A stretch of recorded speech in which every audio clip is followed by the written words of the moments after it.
Okay, so hopefully you guys all posted your elimination and consolidation entries and checked them online and it was right.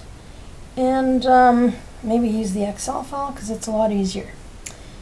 So, identifiable net asset method. This was FVE or entity. This is INA. So,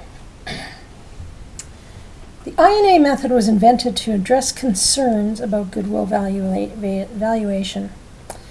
Given that many people for goodwill for the sub as a whole is difficult to measure when, of course, the parent doesn't purchase 100% of the sub, they don't support the fair value method.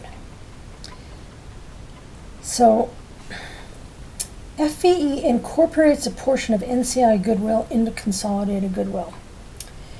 So,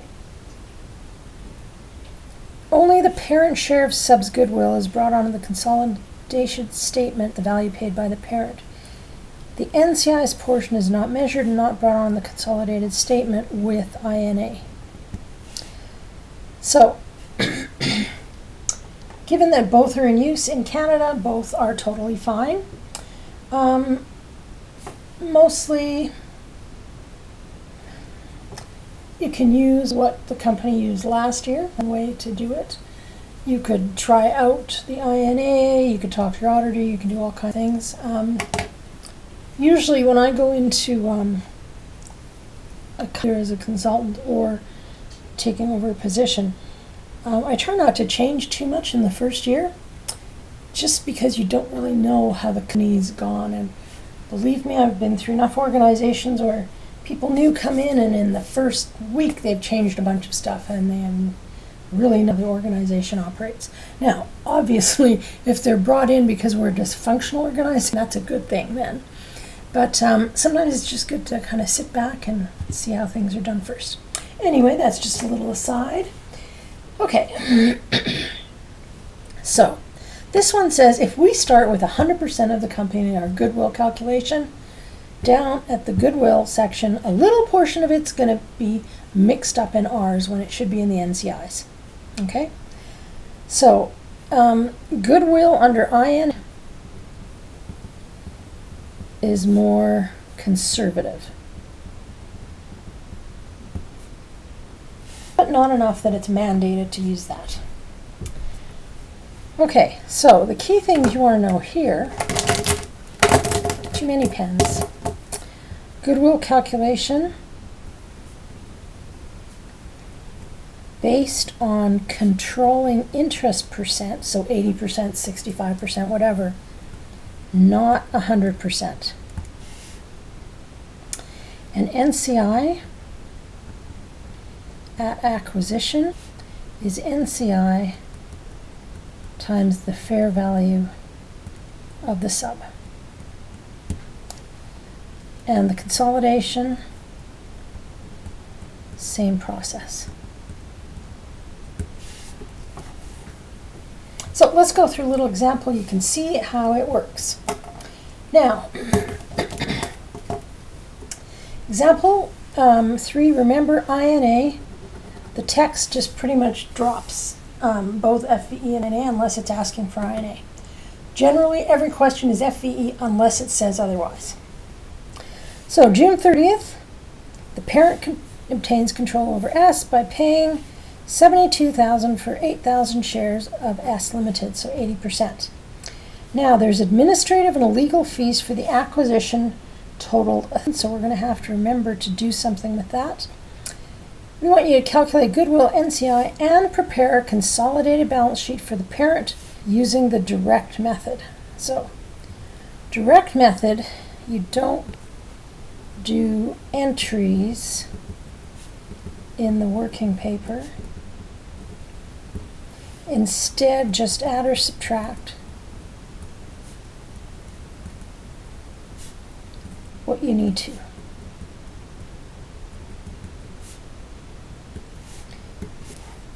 The biggest reason to do this in the classroom and in a test situation is because we're asking you to do consolidation to actually, you saw how we added on the extra entries here, the 3 extra entries for that example.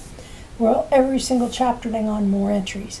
So it becomes very unmanageable to, one, try and memorize all the possibilities because it's endless, depending what happens. The other thing is, without Excel, trying to get everything in and have it balanced so that it'll nicely add across is insane. So I will give you guys one problem later, just do for fun. So you experience doing all the debits and credits in Connect, but don't worry about questions as we keep going, okay? You need to know, I think it's to the end of chapter 4. Give me one. Yeah, you need to know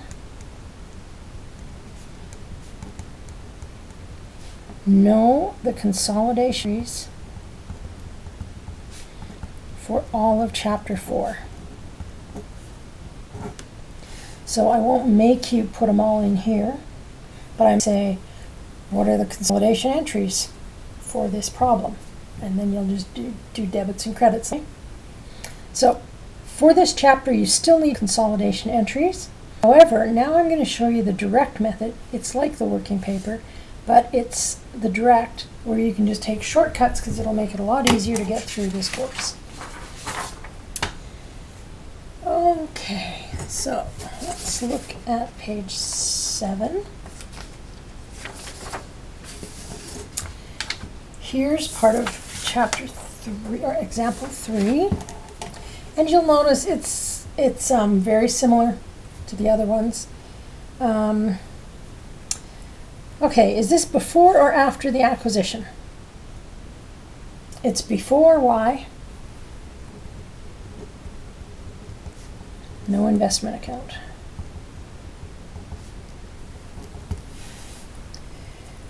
Okay, and again, we're just going to do this here. Inventory went up 2,000. These are the same things. This went up 9,000. Patent went down 1,000. And long-term debt went up 3,000. Okay. So what's the first thing we calculate always? And remember, this is INA.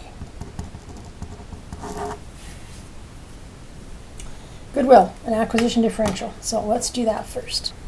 Oh, one more thing. Is there anything else that we're going to have to deal with or record from the question? They said $1,000 of admin fees. So make a note somewhere, admin fees, $1,000.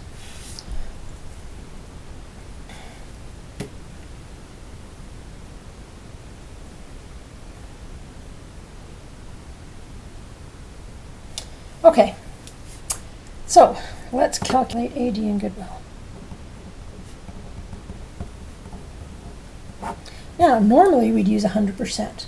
Under the INA method on the last page, we said the goodwill calculation is based on controlling interest. So what's controlling interest? How much do we own? 80%. It's always the bigger number if you get mixed up. Okay. So we start with consideration given up.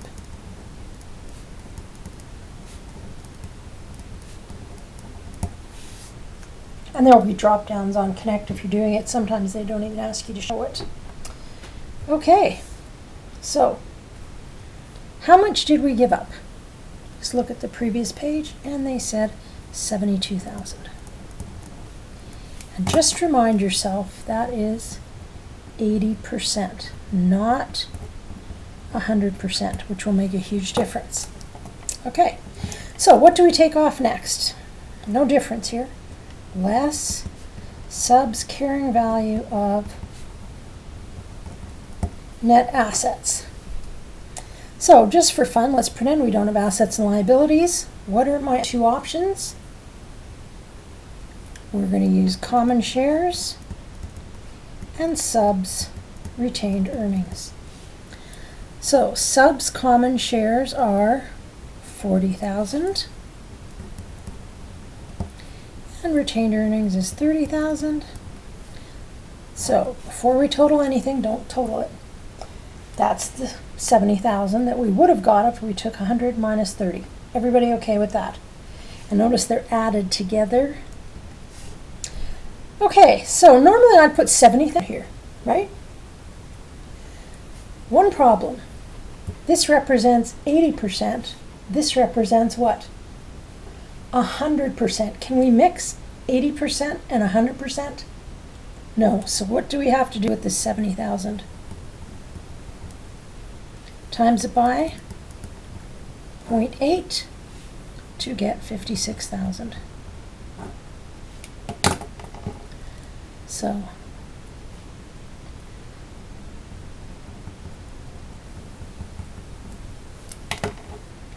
So we get our AD is 16,000.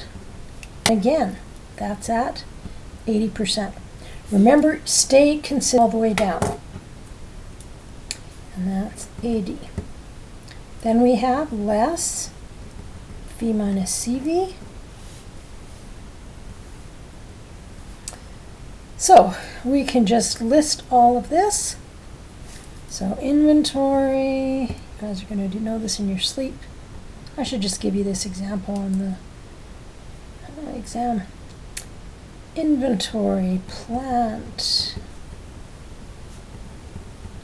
patent, and long-term debt. And that is 3,000. So this is going up, so it's positive. This is going up, so it's positive. This is going down, so it's a credit, it's negative. That's going up, credit, it's negative. Now, is this 100% or 80%? It's 100%, so we need it to be 80%. So we times it by 0.8, which is 5,600, to get 10,400, and that's our goodwill.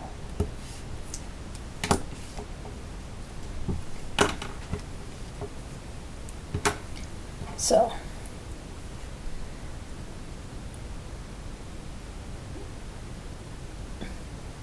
this is 80%.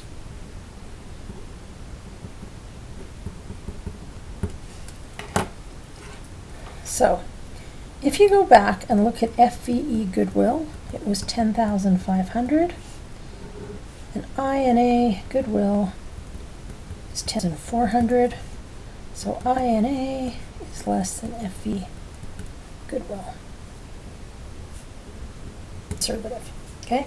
So we're starting with just the controlling interest. So none of the NCI is going to accidentally get mixed up in here.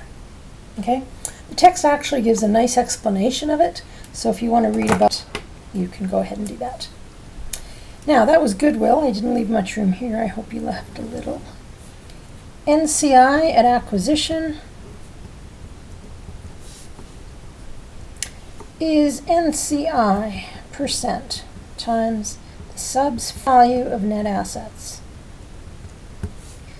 So we take 20% times the subs fair value of net assets, 110 minus 33.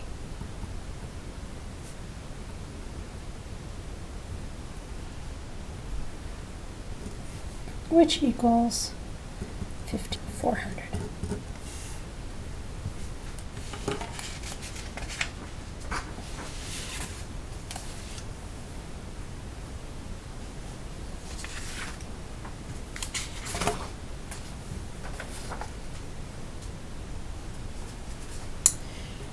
Okay,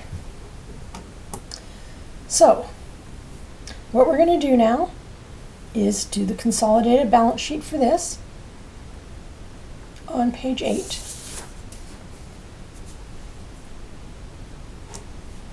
And this is the direct method.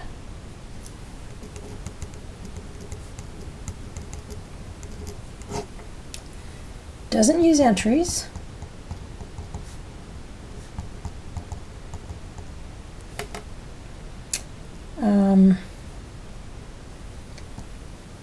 So it's a lot faster.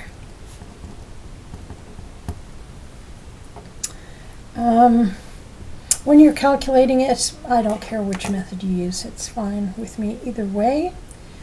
You still have to know how to write out the consolidation, elimination entries for the exam. Appendix 4A has them all.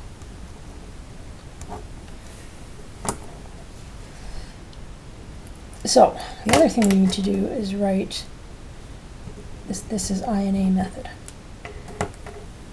So the way this direct method works is just another way to gather this statement. Is instead of having a debit and a credit, you can just put plus and minus. If it's throwing you off, put debits and credits. Well, I'll show you when we do it. Okay? So remember, there's a lot of things to remember here. Way back on page 6, NCA was a different formula. Goodwill was a different formula for INA, but consolidation is the exact same. Okay? Nothing different.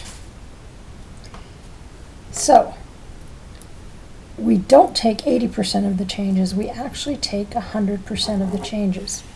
The 80% is only used to, what am I saying? I read something a second. Sorry. The 80% is only used for calculations. Okay? So we use 100% like FVE. So 80% only used for goodwill calculations. Okay, so again, this is before acquisition because the investment's empty. So, have we already recorded that cash? No. So we have to do, I'm going to put it over here. This is before acquisition. So need to do acquisition entry.